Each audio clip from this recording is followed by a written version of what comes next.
All right, welcome in, boys. It's Keg back for another UFC Fight Night full card breakdown video, courtesy of TSK. Before we start, though, get in the Sports Keg Discord. I can't say it enough. All you have to do is go to our Twitter account, scroll down, you'll see a link to hop in the Discord. I mean, if you like sports betting and you're down to make some money and you're a hardcore recreational bettor, it's an absolute no-brainer to get in there. We got Boynton just throwing out fire with baseball. Gav handles the UFC. I take care of the UFC. Me and Coop with NASCAR. NFL starting up. Primarily, most of my focus is over there right now. So it's a good time to get in the Discord. It's free. And, have some fun. All the notifications for when we go live are in there. So hop in there. All right. Aside from that,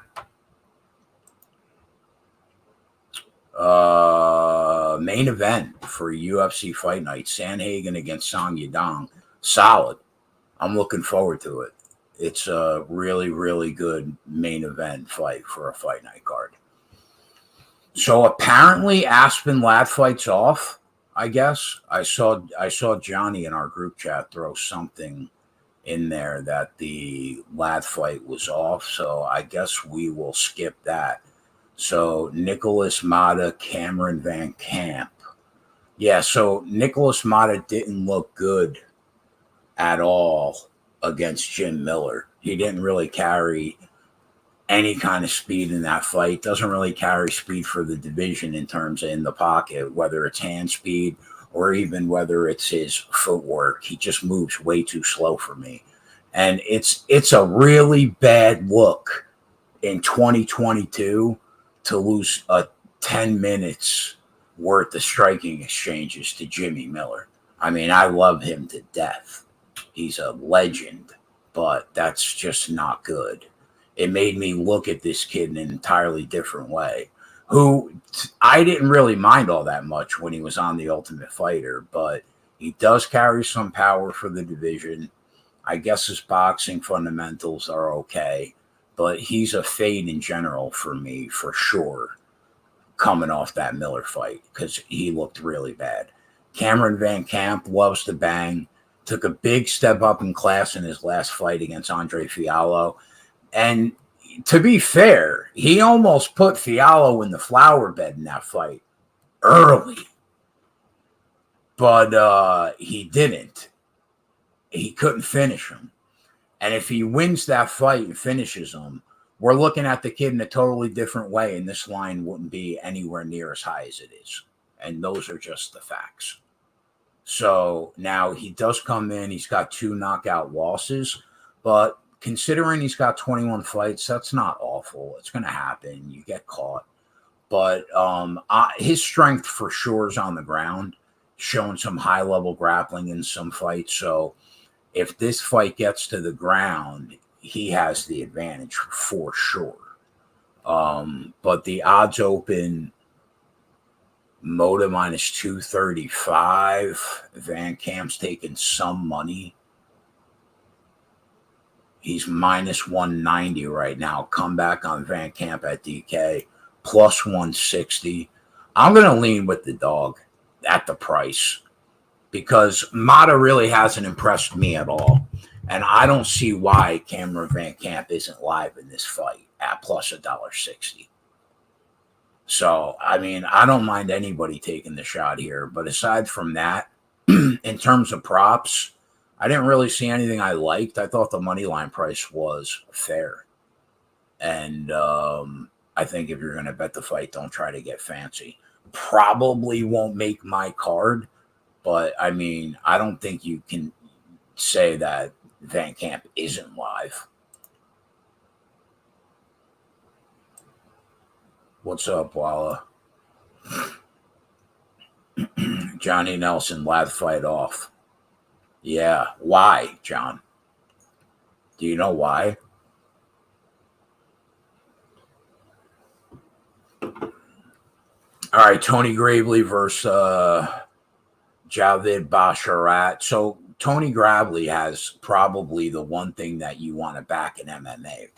and that's a solid wrestling base, right? He wins the majority of the wrestling exchanges that he's in. He averages 6.5 takedowns per 15 minutes, which is ridiculous. But he also worries you sometimes because his chin's been cracked a few times. He's almost been put in the bed a few times. So he had to battle through, though, and get through it. And I guess he did, whether he won or lost, but he's been cracked before. But on the feet, he's got big power. His technique seems sound, but he does struggle to get in range because he's a smaller fighter. For Basharat, I think in this fight that Basharat has a pretty big edge on the feet. I think he's better at range. He fights behind a great jab. He goes after the body a ton, and he's really, really good in the clinch. He's always in the pocket, always in your face. And for him, the one thing that worries me is that constant pressure moving forward can be used against you when Tony Gravely starts blasting double legs in the center of the cage, which could happen 100%. So I worry about that it could lead to him getting taken down.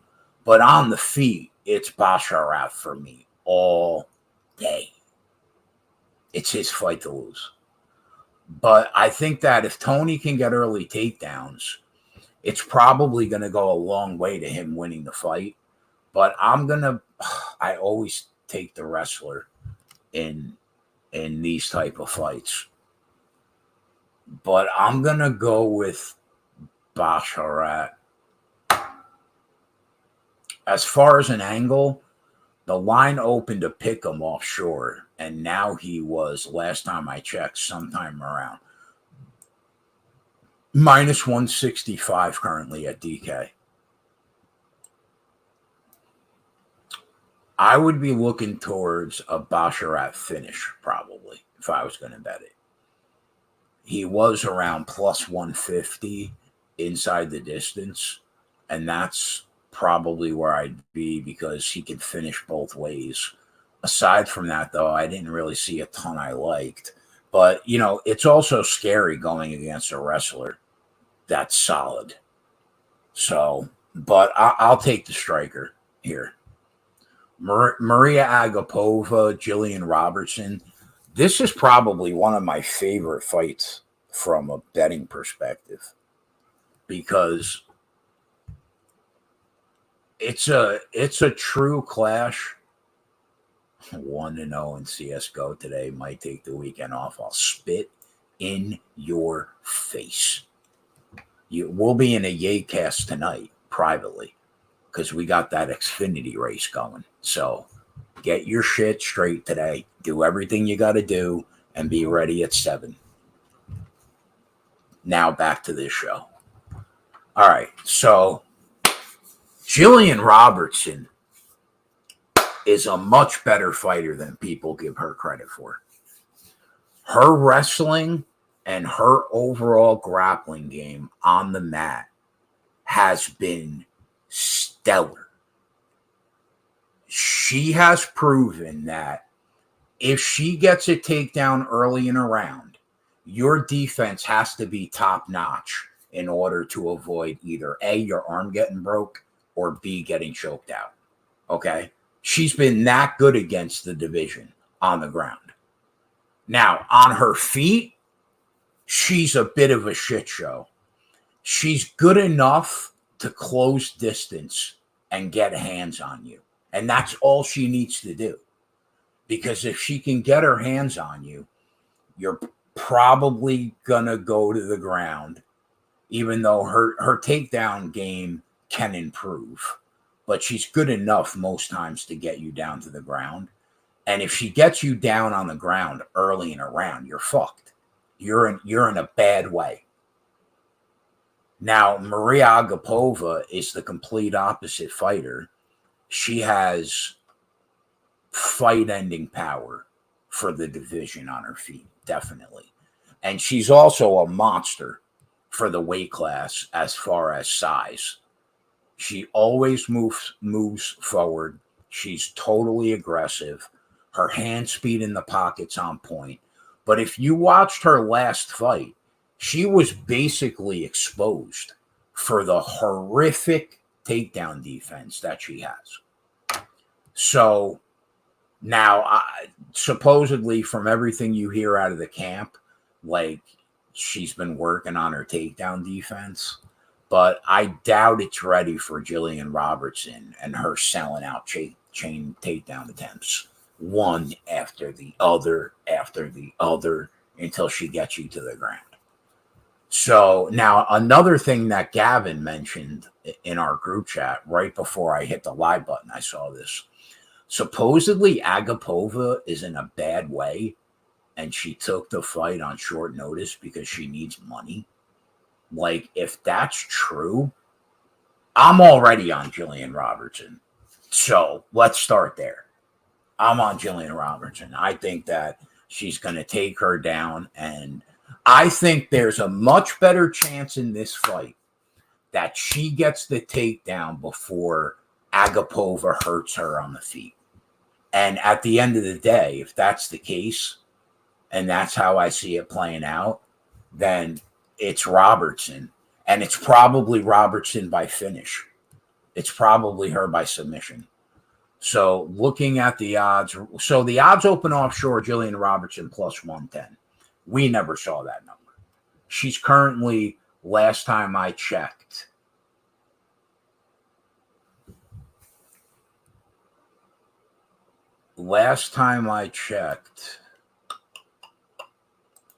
she's minus 145. So she's plus 140 to win the fight by submission. Now, interestingly enough, obviously we always like to bet split props, right? In these type of fights. The split prop in this fight is 8-1, bro. 8-1? Because you know why it's 8-1? Because I think that if it's on the feet for 15 minutes, Jillian Robertson probably gets stopped. And if it's on the ground for 15 minutes, Agapova definitely gets stopped. So that's how you come up with 8-1. God, it's 8-1 though. So how I bet this fight was I threw a half unit on Jillian Robertson on the money line and a half unit for her to win by submission.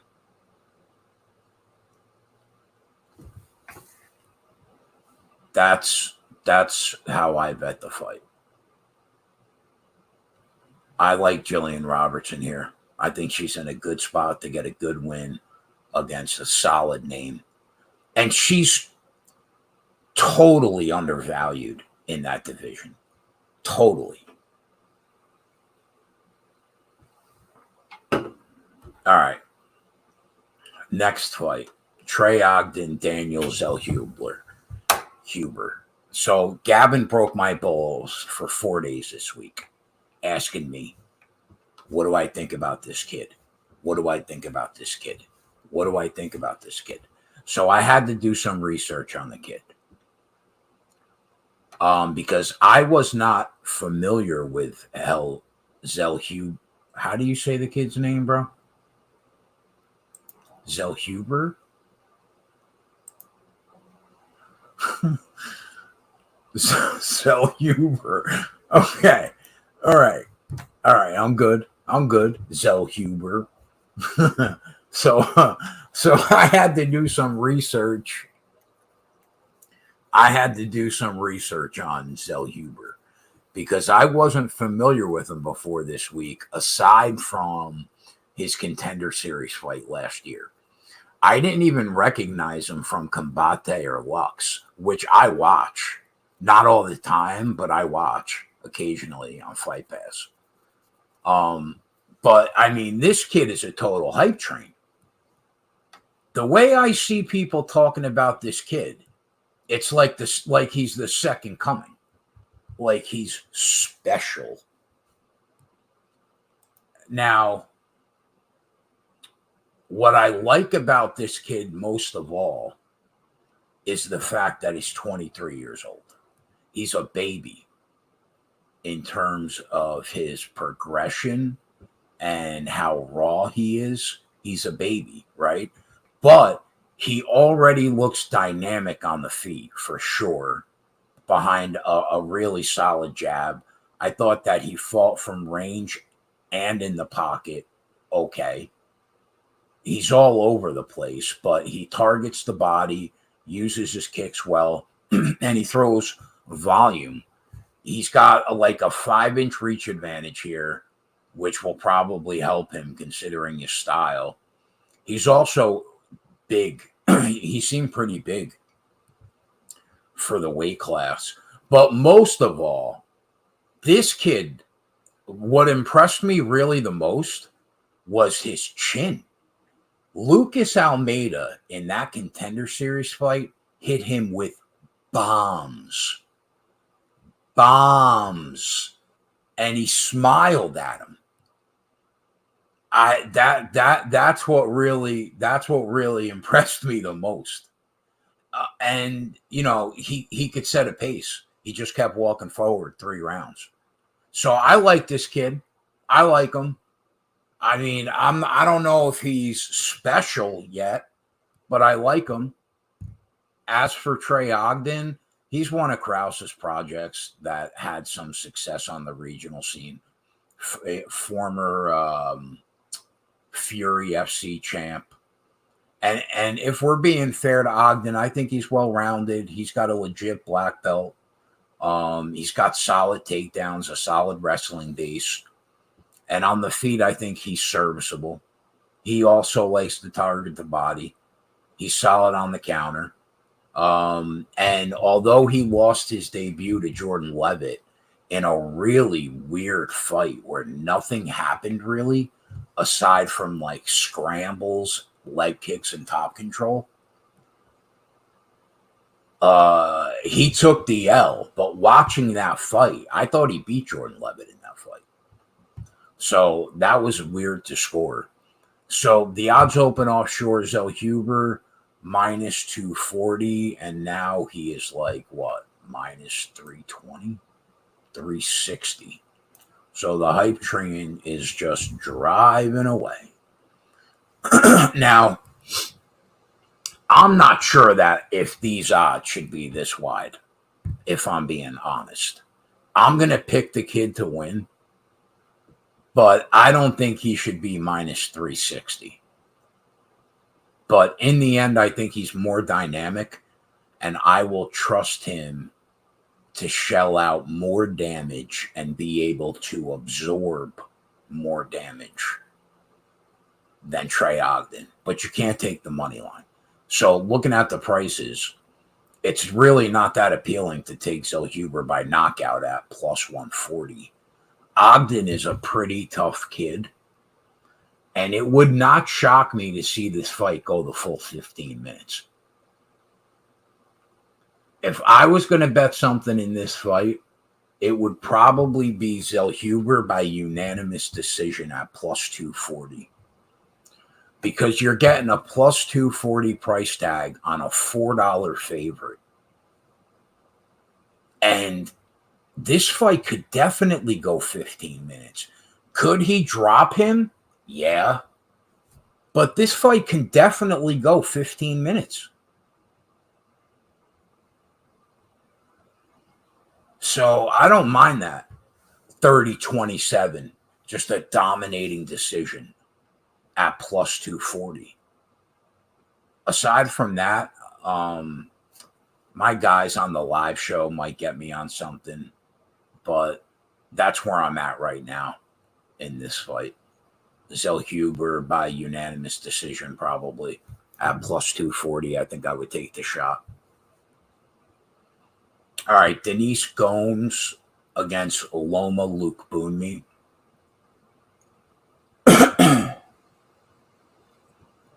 So I'm a huge Loma mark. I love her. I love to watch her strike.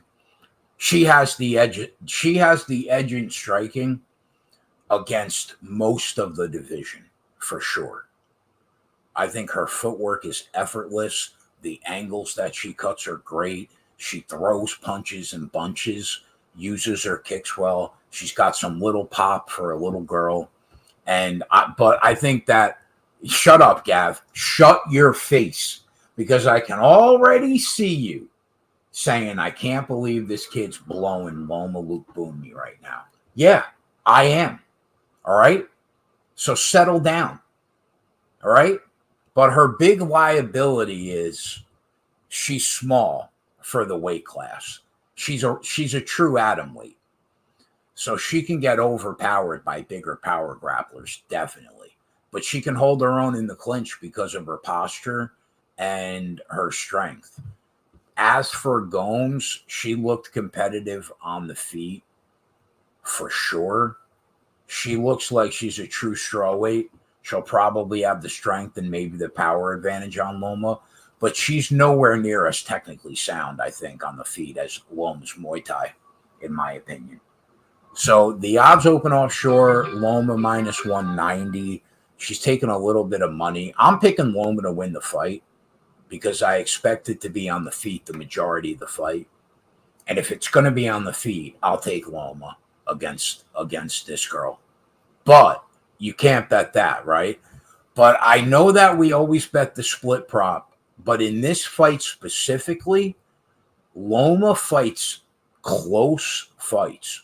And I think that Gomes has a chance to be competitive enough on the feet where I like the split prop here a lot, like more than normal. It's 4-1 plus 400 right now. But yeah, I normally probably bet that split prop for a third of a unit, maybe. I'll probably have a half unit on this one. I like this one. I like this one. But aside from that, I mean, avoid the fight like the plague, I guess, because you can't lay the money line. But yeah, I like this flip prop here. All right, so the Aspen Ladd fight's off. Trevin Giles against Louis Kosey. So Trevin Giles has fought in a bunch of different weight classes in the UFC and on the regional scene. But this is going to be a second fight, I think, in a row now at 170 pounds. He isn't really great at anything, but he can do a few things okay. I would say that his strong suit is probably his boxing in the pocket, but it's not elite. I think that his offensive and his defensive wrestling doesn't look that bad, but again, it's far from elite. His fight IQ has probably been below the division average for sure. But I think that his cardio holds up relatively well and probably better than most people think that his cardio holds up. I think he's good for about 2.5 rounds. And then he starts to fade the last 3 minutes. But listen, in this fight, 2.5 rounds of cardio might be enough. Because for Louis Kosey, now he went back to the lab to tear himself down and rebuild himself. And that's why we haven't seen him inside a cage in 2 years. Actually, I think slightly over 2 years. But he looked very good in the first round of his debut against Sasha Palatnikov. He had Palatnikov hurt really, really bad. He tried to finish the fight in the first round, but he either gassed out or had a really bad adrenaline dump, which ended up costing him the fight. He lost in the second, had nothing left. And that's the big question in this fight. If I knew that Kosey had 3 rounds of cardio, I would probably pick him to win the fight because I think he does have the power, and Trevin Giles, his chin's a bit suspect for sure. But considering that Kosi had never been in a fight that went longer than 4 minutes before that last fight against Palatnikov, where he had nothing left at the start of the second round. We have no idea how bad his cardio really is. It might be bad. Now, he's had 2 years to work on it. Could it be better? You would hope so. Why was he away for 2 years? I don't really have a definitive answer as to why. But it's a really big concern if you're backing him tomorrow. So the odds open offshore, Giles minus 200. The number currently sits at what, like minus 210 at DK? Yeah. So here's where I'm at. This is a fight where you aren't overly excited to back either of these guys, right? Giles hasn't looked great lately, and Kosi hasn't looked great aside from his regional tape, and his cardio blows. So Giles can definitely get sparked and dropped in the first round of the fight. However, based on what we've seen, if he can get to the second round, you have to like his chances to finish the fight in round 2 or 3, based on the cardio that we've seen from Louis Kosi. So at FanDuel, you can grab Trevin Giles by knockout in round 2 or 3 at almost 5-1. And I think that's the way that I would approach the fight, in hopes that Giles doesn't get put down in the first round and we continue to see the same level of cardio from Kosi. And that, if that happens, round 2 or 3, Giles KO, just like Palatnikov finished him in the second round at plus 470 is not a bad price. So that would be the way that I would go there.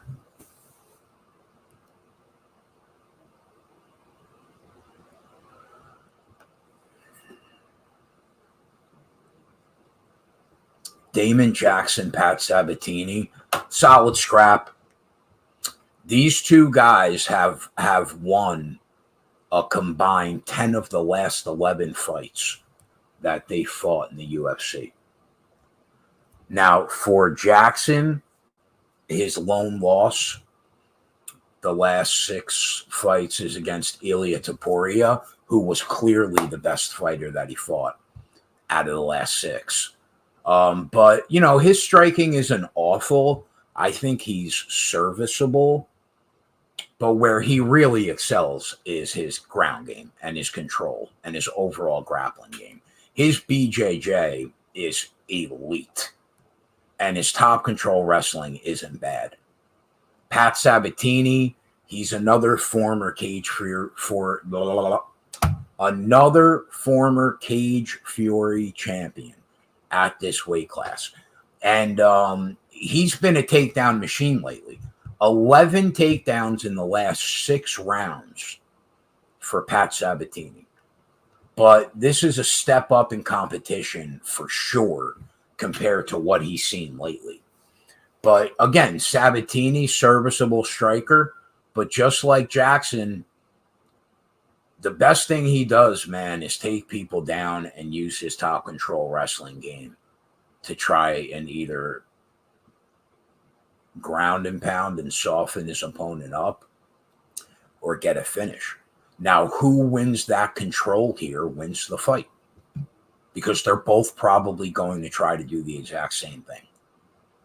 So the odds open offshore, Sabatini minus 225. Right now, he is minus 190. We've been on Pat Sabatini in almost every fight since joining the roster. But man, this is a razor-thin fight from a money line perspective. So I think it's probably dog or pass from just a pure money line value number. But I'm still going to lean with Pat Sabatini. if he gets the takedowns and he uses his ground and pound, I think he should win the rounds here. I trust him to get takedowns over Damon Jackson. Now, I think that he's going to have to be really careful once he's on the ground because Jackson could bend you like a pretzel before you even know what happened to you. So he's going to have to be careful. But I'm going to say Sabatini gets it. I'm going to lean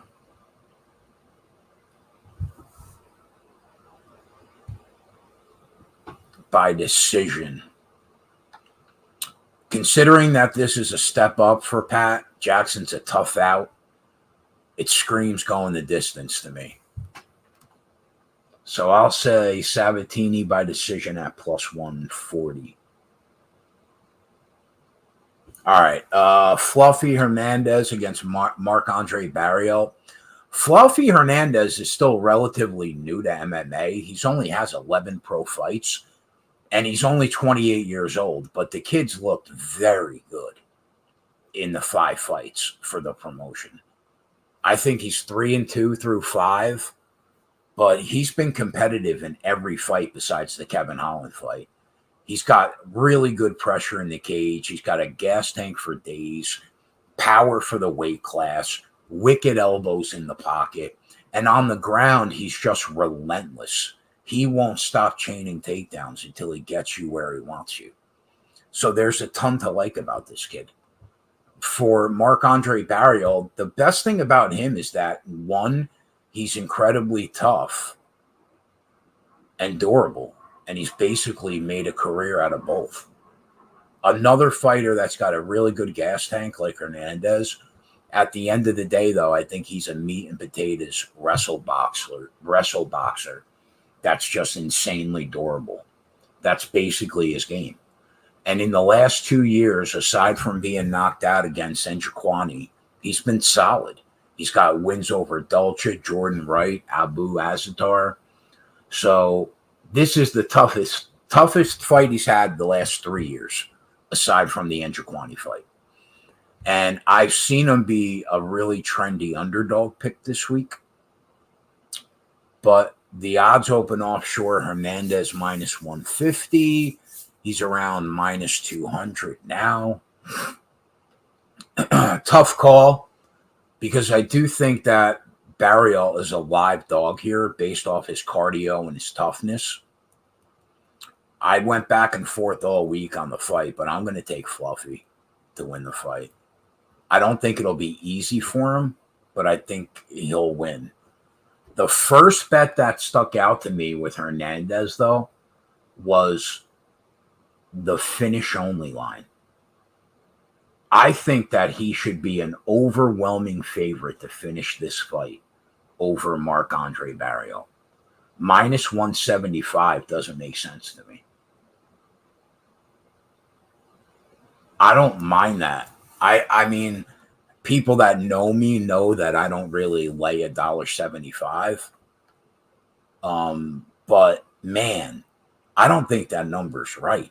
I think that number should be like minus 300 easy.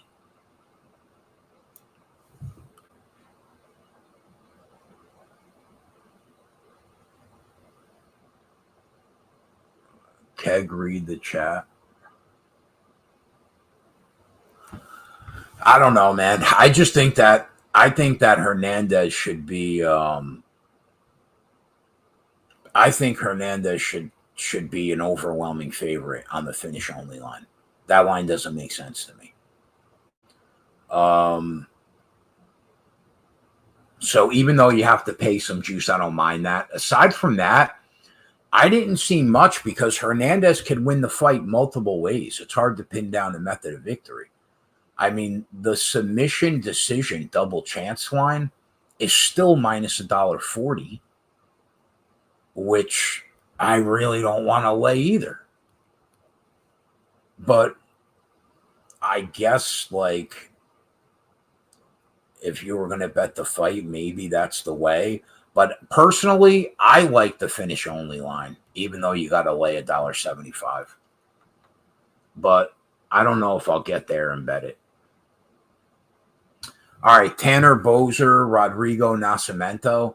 So we haven't seen Tanner Boser since June 2021 when he beat OSP. But it was not for lack of trying. He had 3 fights canceled on him the last 15 months, I think. So we really haven't seen him in a while, but we know what he is. All of these middle tier heavyweights like Boser, Tabora, Parisian, Spivak, Ivanov.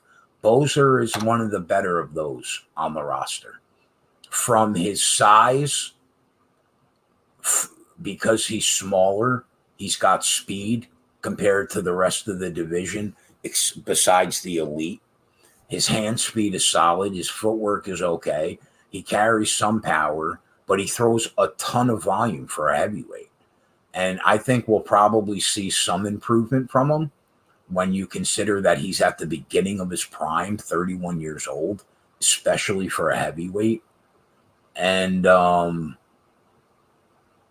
yeah, I mean, I don't mind him really as a fighter at all. I think his kicking game is strong for a heavyweight, and he's smaller and more agile, I think, than a lot of the heavyweights that you see. He's a top 15 guy when he's active, no doubt, when you go and look at who is currently in the top 15 for the UFC. Now, on the flip side, Rodrigo Nacimento is primarily a striker, but his big problem is if you're going to make your money on the feet, then you need a chin to weather the storm, and you need decently fast hands in the pocket, and Nacimento has neither. And that's what it comes down to for me. And I also think that if the fight starts round 2, he becomes even a bigger liability because he doesn't have the cardio to go 15 minutes. We've seen that already. So the odds open offshore, Boser minus 220. He sits around minus 165. The only reason that makes sense to me as to why Nacimento even took money here is the long layoff for Tanner Boser. Nothing else makes sense to me because Nacimento hasn't proven that you should put your money on him yet on this level. So it doesn't make sense to me that he took money. I have to think it's the layoff. So I bet Tanner Boser here. I bet him by KO at plus 140 for a half unit. And I also bet him to win by KO or decision at minus 150 for a half unit. I think we could get both home, but if he wins by decision, which would be incredible because that would mean that Nacimento made it a tough 15 minutes. When you consider the pace that Tanner Boser is going to set in there, he sets a pretty decent pace for a heavyweight. I think Nacimento's hard pressed to go 15 minutes that way. So I think we do probably get a finish here, but I backed myself up through a half unit on each, but I like Boser here. All right, Joe Pyfer versus Alan Amadovsky. This fight is depressing because I already cashed on the best price that I'm ever going to see on Pyfer for a while, probably, because I don't think they'll make him an underdog for a while. They're going to want him to get some wins. And we cashed that contender fight at minus 110 because I knew the kid was a problem. I already knew who he was.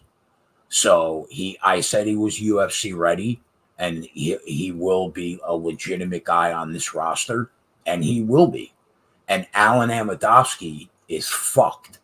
He doesn't have a chance tomorrow. Not a chance. I like this kid a ton. I think he should destroy Alan Amadovsky.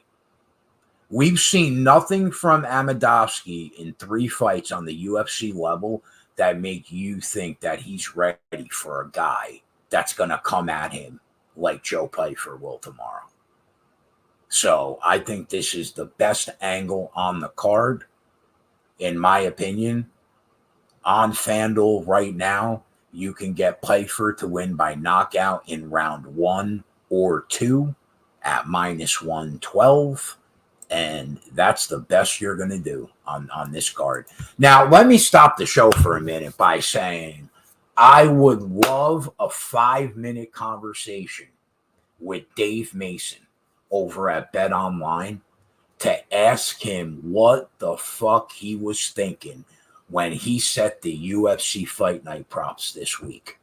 Because those numbers are so far gone from reality compared to the legal market, it was actually infuriating to me this week. Infuriating.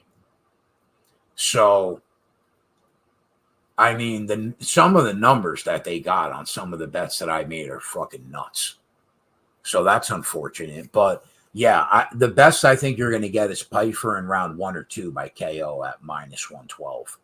That gives you 10 minutes. And to be honest, I don't think Amadovsky is going to last 5 minutes. Now, you could get a little worried with the club and sub with Pfeiffer, but he showed, man, when he's on the UFC level now, he is not looking to club and sub. He is looking to take your fucking head off when you're hurt. And that's exactly what he did. So I expect him to do the same again. I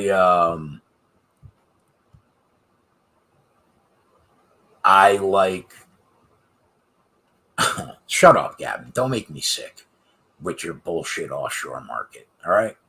So yeah, give me it's probably between this and the Robertson fight, they're probably my 2 favorite angles on the card. Andre Fili, Bill Algeo. This is a fun scrap. I've been a fan of Andre Fili's striking game since the first time I saw him against Jeremy Larson in 2013. Like, this kid's been around forever. His striking is really built off just a phenomenal foundation of footwork. It's elite. His footwork is elite. And it causes his striking and the angles that he enters the pocket to be elite. And off that, he can strike from the outside, and he throws a ton of volume. And it's part of the reason he has as many decision wins as he has knockout wins, because he has the power. He has enough power to hurt you, but he throws the necessary volume to get you home when you have him on points. On the ground, and what nobody ever discusses with him is his top control wrestling game is good, man. It's really good. You just never know when he'll dust that wrestling game off and use it, but he averages 2.5 takedowns per 15 minutes if you give him an opening. You know what I mean? He's a well-rounded fighter, and he's got a gas tank for days, and his fight IQ is solid. Bill Algeo, the best way to describe him, I said to somebody earlier in the week, he hangs around in fights, and he's always competitive to where if he can find that one moment that turns the fight on a dime, he's there to pick up the pieces and pick up the win. All because he was competitive enough during the rounds that he wasn't winning. And that sounds like weird when you explain it like that, but that's Bill Algeo, man. That's his MO. He's a really weird range striker that looks sloppy at times, clumsy, unorthodox with all the times that he switches stances. And he can set a pace that not many fighters in the weight class can handle, but Andre Fili can. But the big knock on Bill Algeo is he's got god-awful takedown defense. I mean, it's 50%. And when he's on his back, like, he can work and find submissions because he's a legitimate black belt. But if you implement fierce ground and pound, you can break him. So the odds open offshore, Algeo -160. It's around Feely, what, minus 125 now? I think it flipped over, didn't it? Yeah, Feely minus 130. I agree with the move because I think Feely has the advantage of taking the fight to the ground if he wants to. Can Algeo submit Feely off his back? Maybe. But considering that, I think the striking is probably a wash, maybe slight edge to Feely. I'm going to side with the wrestling and takedown advantage also that Feely has. It feels like a decision win to me because I think both guys are tough. And this is another fight that I think you have to take a look at a possible split decision here.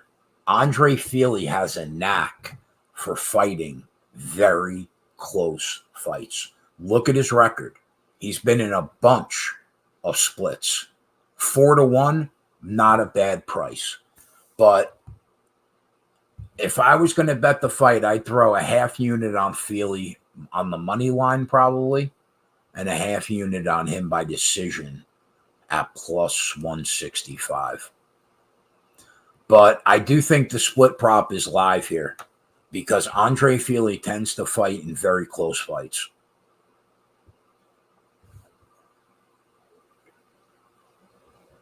All right, Chidi and Jaquani against Gregory Rodriguez. Chidi's looked good lately, especially since his win over Torres in LFA. Now, the level of competition that he's faced hasn't been great. Beats Dusko Todorovic, who's now lost 3 of his last 4. He beats Mario Souza, who now lost 2 of his 3 fights on the Contender Series. And Torres, that's lost 3 of 4. The one solid win that he probably has is against, who'd he fight? Mark Andre? I forget. I don't know. But even though the competition that he's fought hasn't been great, he has styled on them. 4 consecutive knockout wins now for Chidi and Jaquani.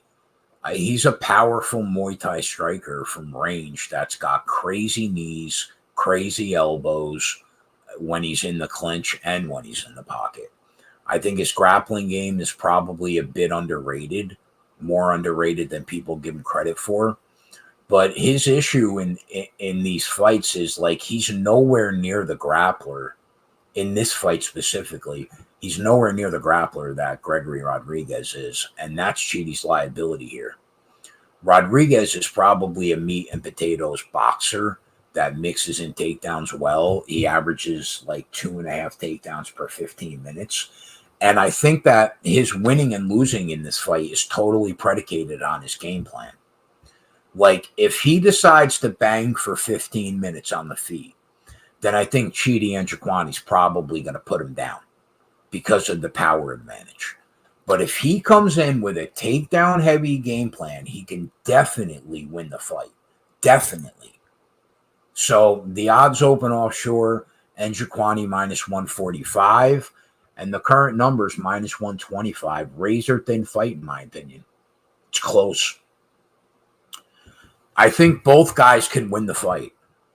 I lean that the fight doesn't get to the cards, so I don't mind the under 2.5 rounds minus 190 as a parlay piece this week. I think both guys could end it. As far as a side, tough call. I'm gonna lean with Chidi's liability on the mat and believe that Rodriguez's game plan will be to get the fight to the ground because he knows that's where he's better. But this is one of the fights, I think, where you're going to look like a dumb idiot when your guy doesn't win, no matter what side you're on, because this could be like a meme KO that you're fading. But I'm going to lean with Rodriguez. Corey Sandhagen, Song Yadong. Exciting fight. Like I said, I'm really looking forward to it.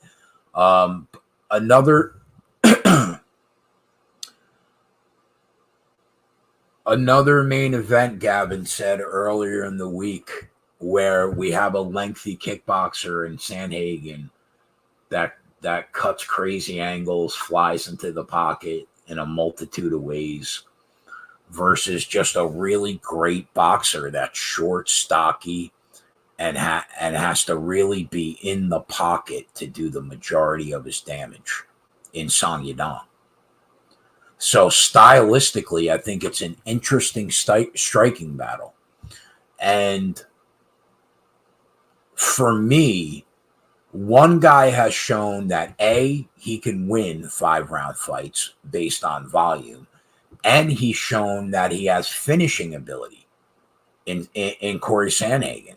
And Song, who averages almost 2 less significant strikes per minute, kind of feels KO or bust. I don't see how Song Yadong throws the necessary volume in a 5-round fight to beat Corey Sandhagen. I don't think he can. So I think that Corey can win this fight every way. And I think Song Yadong is KO or bust. So the odds open offshore, Sandhagen minus 160, and he's currently minus 190. I think Corey Sandhagen striking wins the day here, no doubt. No doubt. I think that Sandhagen's just going to dance around like a butterfly, and before you know it, Song Yadong's going to realize he's down 3 rounds. I really think it could be one of those fights. Initially, I thought that the price was too steep on Corey Sandhagen. But the more I think about it, it's really not, man. Minus 190, given the competition that he's beaten and been in the cage with in general, is not a bad price against Song Yadong. Now, I like Song Yadong, and I think he's still got a world of potential. But this is not a good matchup stylistically for him. He's going to struggle to get to Corey. So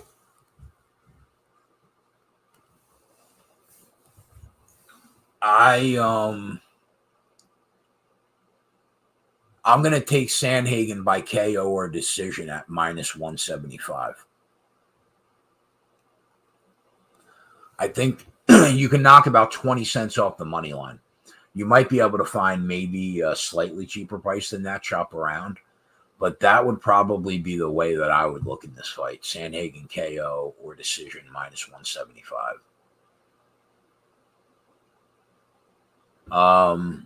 But I don't mind grabbing a piece of Song Yadong by knockout at 4.5 to 1 as a small hedge, because I think if you lose that bet, that's the way you're going to lose it. So I would say slight hedge on the Yadong KO, and give me Corey Sandhagen. And that's it, boys. That's every fight.